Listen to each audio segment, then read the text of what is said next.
તો હાલ પ્રધાનમંત્રી નરેન્દ્ર મોદી સંબોધન કરી રહ્યા છે। સીધા જઈશું ત્યાં।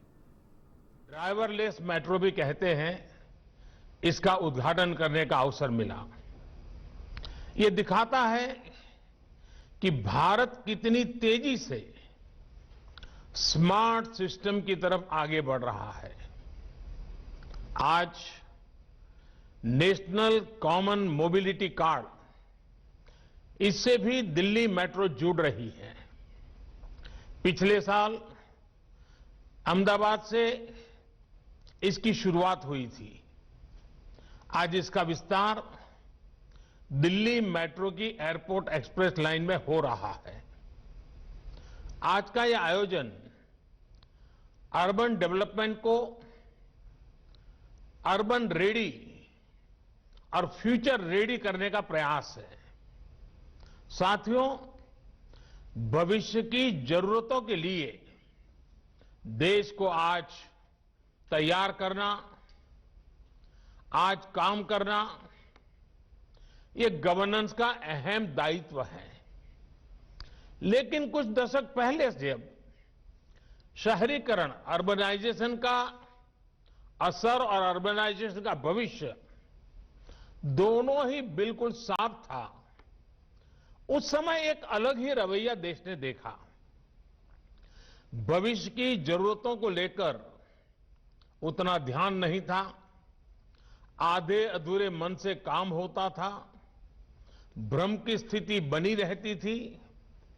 उस समय तेजी से शहरीकरण हो रहा है, लेकिन इसके आफ्टर इफेक्ट से निपटने के लिए हमारे शहरों को उतनी तेजी से तैयार नहीं किया गया। परिणाम यह हुआ कि देश के बहुत से हिस्सों में शहरी इंफ्रास्ट्रक्चर की मांग और पूर्ति में बहुत ज्यादा अंतर आ गया। साथियों, इस सोच से अलग आधुनिक सोच ये कहती है, शहरीकरण को चुनौती न मानकर एक अवसर की तरह इस्तेमाल किया जाए। एक ऐसा अवसर जिसमें हम देश में बेहतर इंफ्रास्ट्रक्चर बना सकते हैं, एक ऐसा अवसर जिसमें हम ईज ऑफ लिविंग बढ़ा सकते हैं। सोच का ये अंतर शहरीकरण के हर आयाम में दिखता है। देश में मेट्रो रेल का निर्माण भी इसका एक उदाहरण है। दिल्ली में ही मेट्रो की चर्चा बरसों तक चली, लेकिन पहली मेट्रो चली अटल जी के प्रयासों से। यहां तो मेट्रो सर्विस के इतने एक्सपर्ट इस कार्यक्रम में जुड़े हैं, वो भी इसे भली भांति जानते हैं कि मेट्रो निर्माण की क्या स्थिति थी। साथियों, साल 2014 में जब हमारी सरकार बनी, उस समय सिर्फ 5 शहरों में मेट्रो रेल थी। आज 18 शहरों में मेट्रो रेल की सेवा है। वर्ष 2025 तक हम इसे 25 से ज्यादा शहरों तक विस्तार देने वाले हैं। साल 2014 में देश में सिर्फ 248 kilometre 248 kilometre metro line operation थी। आज ये करीब 3 गुनी यानी 700 किलोमीटर से ज्यादा है। वर्ष 2025 तक हम इसका विस्तार 1700 किलोमीटर 1700 किलोमीटर तक करने का प्रयास कर रहे हैं। साल 2014 में मेट्रो पर सवारी करने वालों की संख्या 17 लाख प्रतिदिन थी। अब यह संख्या 5 गुना बढ़ गई है। अब 85 लाख लोग हर दिन मेट्रो से सवारी करते हैं। याद रखिए, ये सिर्फ आंकड़े नहीं है, ये करोड़ों भारतीयों के जीवन में आ रही ईज ऑफ लिविंग के प्रमाण है। ये सिर्फ ईंट, पत्थर, कंक्रीट और लोहे से बने इंफ्रास्ट्रक्चर नहीं, बल्कि ये देश के नागरिकों, देश के मिडिल क्लास की आकांक्षा पूरा होने के साक्ष्य हैं। साथियों, आखिर ये परिवर्तन, ये बदलाव आया कैसे? ब्यूरोक्रेसी वही है, लोग वही हैं, फिर कैसे इतना तेज काम हुआ? इसकी वजह यही रही कि हमने शहरीकरण को चुनौती नहीं बल्कि अवसर के रूप में देखा। हमारे देश में पहले कभी मेट्रो को लेकर कोई नीति ही नहीं थी।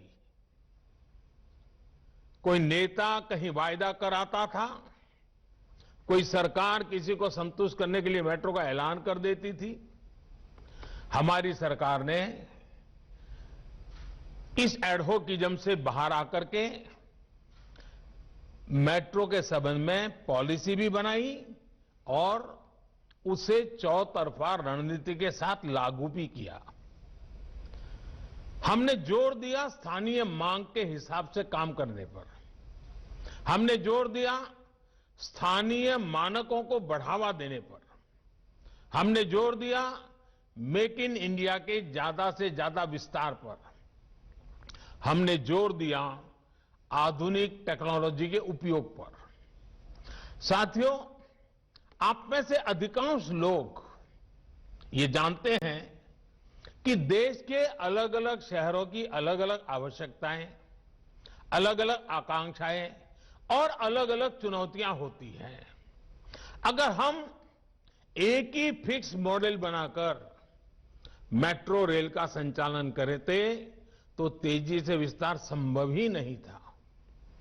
हमने ध्यान दिया कि मेट्रो का विस्तार, ट्रांसपोर्ट के आधुनिक तौर तरीकों का इस्तेमाल शहर के लोगों की जरूरतों और वहां की प्रोफेशनल लाइफस्टाइल के हिसाब से ही होना चाहिए। यही वजह है कि अलग अलग शहरों में अलग अलग तरह ही अलग अलग प्रकार की मेट्रो रेल पर काम हो रहा है। मैं आपको कुछ उदाहरण देता हूं। आरआरटीएस यानी regional rapid transit system, Delhi Meerut RRTS का शानदार मॉडल दिल्ली और मेरठ की दूरी को घटाकर 1 घंटे से भी कम कर देगा। मेट्रो लाइट उन शहरों में जहां यात्री संख्या कम है, वहां मेट्रो लाइट वर्जन पर काम हो रहा है। ये सामान्य मेट्रो की 40% लागत से ही तैयार हो जाती है। मेट्रो नियो, जिन शहरों में सवारियां और भी कम हैं, वहां पर मेट्रो नियो पर काम हो रहा है। ये सामान्य मेट्रो की 25% लागत से ही तैयार हो जाती है। इसी तरह है वाटर मेट्रो, ये भी आउट ऑफ द बॉक्स सोच का उदाहरण है। जिन शहरों में बड़ी वाटर बॉडी है, वहां के लिए अब वाटर मेट्रो पर काम किया जा रहा है। इससे शहरों को बेहतर कनेक्टिविटी के साथ ही उनके पास मौजूद द्वीपों के लोगों को लास्ट माइल कनेक्टिविटी का लाभ मिल सकेगा। कोची में यह काम तेजी से चल रहा है। और साथियों, हमें यह भी ध्यान रखना है कि मेट्रो आज सिर्फ सुविधा संपन्न पब्लिक ट्रांसपोर्ट का माध्यम भर नहीं है, ये प्रदूषण कम करने का भी बहुत बड़ा जरिया है। मेट्रो नेटवर्क के कारण सड़क से हजारों वाहन कम हुए हैं, जो प्रदूषण का और जाम का कारण बनते थे। साथियों, मेट्रो सर्विसेज के विस्तार के लिए मेक इन इंडिया भी उतना ही महत्वपूर्ण है। તો વડાપ્રધાન નરેન્દ્ર મોદીએ ખાસ સંબોધન કર્યું, જેમાં તેમણે મેટ્રો ટ્રેનને લઈને સમગ્ર માહિતી આપી હતી। સાથે જ તેમણે કહ્યું છે આગામી સમયમાં 25થી વધુ શહેરોમાં મેટ્રો દોડતી થઈ જશે।